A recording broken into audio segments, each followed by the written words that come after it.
The air tasted like burning copper and regret.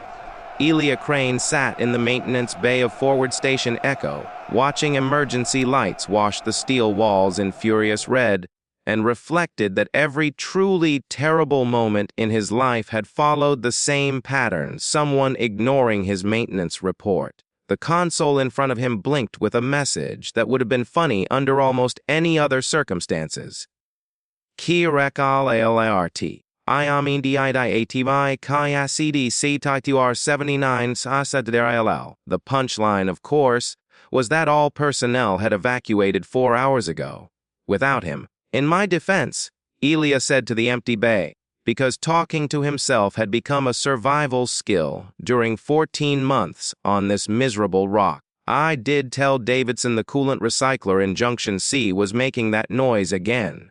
I specifically said it sounded like a dying cat. The dying cat noise had escalated into a full mechanical death rattle right as the evacuation sirens started. By the time Elia crawled out of the access tunnel, soaked in fluorescent coolant and questioning his life choices, the last transport was already lifting into Turius 9's permanently overcast sky. He'd stood on the landing pad, dripping blue fluid, watching the thruster glow vanish into the clouds, and experienced a level of abandonment that felt almost cosmic. That was 4 hours ago. Now, crouched behind a half-dead console while station systems failed one by one, Elia faced a simpler truth. He was about to have a very bad day. The tactical display flickered to life. Dozens of contacts moved in disciplined formation across the ridgeline overlooking the station. Not raiders. Not scouts. Professionals. Elia wasn't military. He was a combat engineer in the loosest possible sense, which meant he fixed automated defenses, welded things that shouldn't be welded, and knew where all the unsafe shortcuts were. His combat training consisted of 2 weeks of instruction that focused heavily on don't shoot yourself and fill out the incident report correctly afterward. Okay, he muttered. Think, Crane, what would a competent person do? The answer, unfortunately, was leave. The turrets were offline. He'd been updating their targeting software when the evacuation order hit. The blast doors would stop a stiff breeze and not much else. The garrison had been redeployed weeks ago, which was military shorthand for we're losing everywhere. Elia pulled up the station schematic. Forward Station Echo was 30% living space, 50% storage, and 20% maintenance tunnels no one had bothered to fully map. Elia knew those tunnels intimately.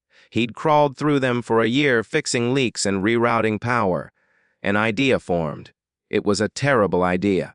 But terrible ideas were kind of his specialty. Well, he told the schematic, let's see what we can weaponize. The next 20 minutes were a frantic scavenger hunt.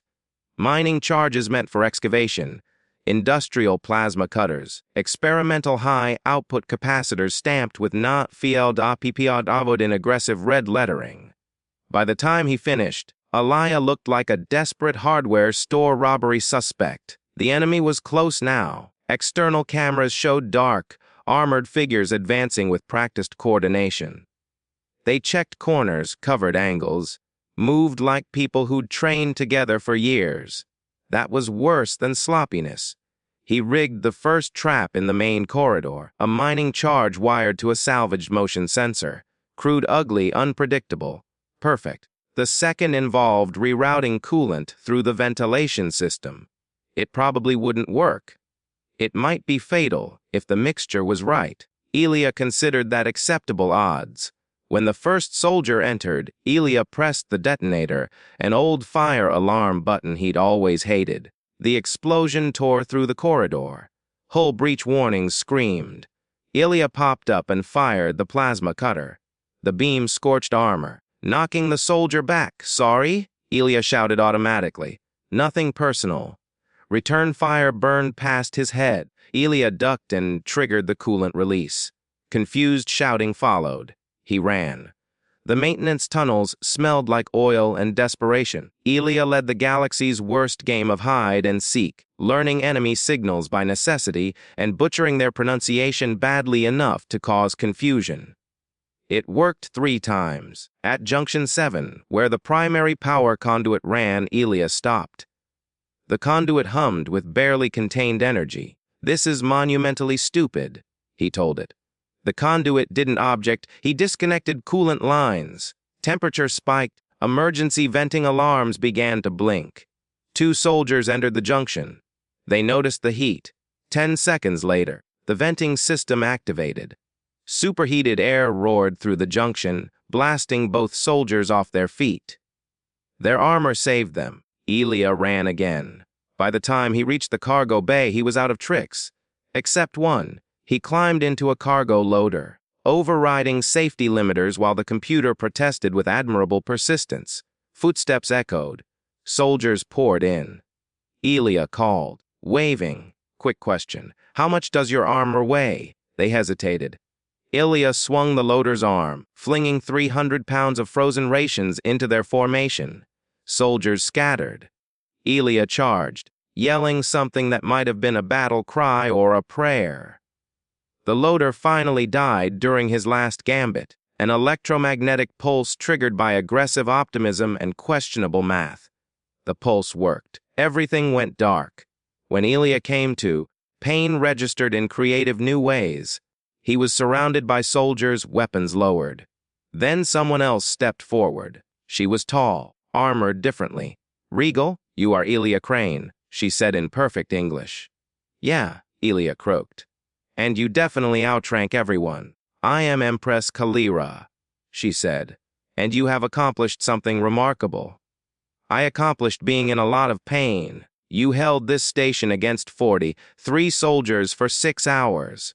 I objected to being killed in my workplace." Kalira studied him. "Why didn't you evacuate?" "Coolant recycler," Elia said. "Timing issue?" She smiled. "You made humanity interesting," she said. She extended her hand. Elia took it, because humans had never been good at knowing when to quit.